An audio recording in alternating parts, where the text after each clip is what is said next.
এটা হলো মসজিদে আকসার কিং ফাইসাল গেট। এই গেট দিয়ে আমরা বাবু মালিক ফাইসাল, এই গেট দিয়ে আমরা মসজিদুল আকসার মধ্যে প্রবেশ করলাম। ইসরায়েলি অনেক পুলিশ কর্মকর্তা রয়েছে, তাদের কাছে কাগজপত্র পর্যাপ্ত পরিমাণে দেখিয়ে আমরা সেই মসজিদে আল আকসা এর কুব্বাদে সাখরা, সেই হলুদ রঙের সোনালি কালারের গম্বুজ দেখতে পাচ্ছি। সামনের এই গম্বুজটি মসজিদে আল আকসার অন্যতম একটি মসজিদ, গুরুত্বপূর্ণ মসজিদ, যেটা আপনারা অনলাইনে ফেসবুকে ইউটিউবে বিভিন্ন মাধ্যমে দেখে থাকেন। সেটা এখান থেকে দেখা যাচ্ছে। হাঁটি হাঁটি পা পা করে আমরা সেই আল আকসা মসজিদের দিকে,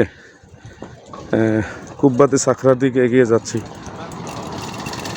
এখানে ফিলিস্তিনের গাজা উপত্যকায় যে সমস্যা, ওই সমস্যাটা কিছুটা প্রভাব ফেলেছে এবং কোনো ট্যুরিস্ট এখানে প্রবেশ করতে দেওয়া হচ্ছে না। আমরা অনেক কৌশলে, অনেক ঘাত প্রতিঘাতে, অনেক জবাবদিহিতার মাধ্যমে আলহামদুলিল্লাহ এসে পৌঁছতে পারছি। দেখেন আপনারা, চতুর্দিকে কোনো মানুষ নেই, হাতে গোনা দুই একজন মানুষ ছাড়া কোনো ট্যুরিস্ট এখানে নেই।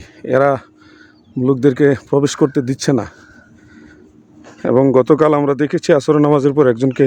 তো এই কঠিন পরিস্থিতির মাঝেও আমরা আল্লাহ তাআলার উপর ভরসা করে রাসূল পাক সাল্লাল্লাহু আলাইহি ওয়াসাল্লামের মহব্বতে কৌশলে এখানে চলে আসছি। জান গেলে জান যাবে, কিন্তু আমরা মসজিদুল আকসার এই পৃষ্ঠদেশ ছাড়ব না।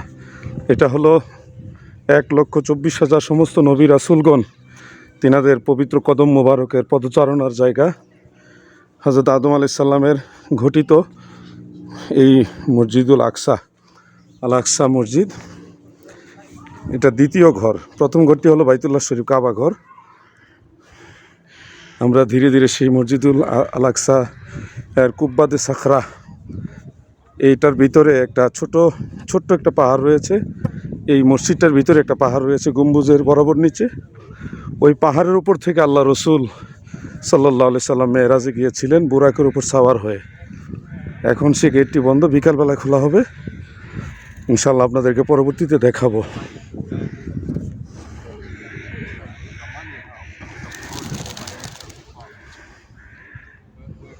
বিশাল বড় এরিয়া।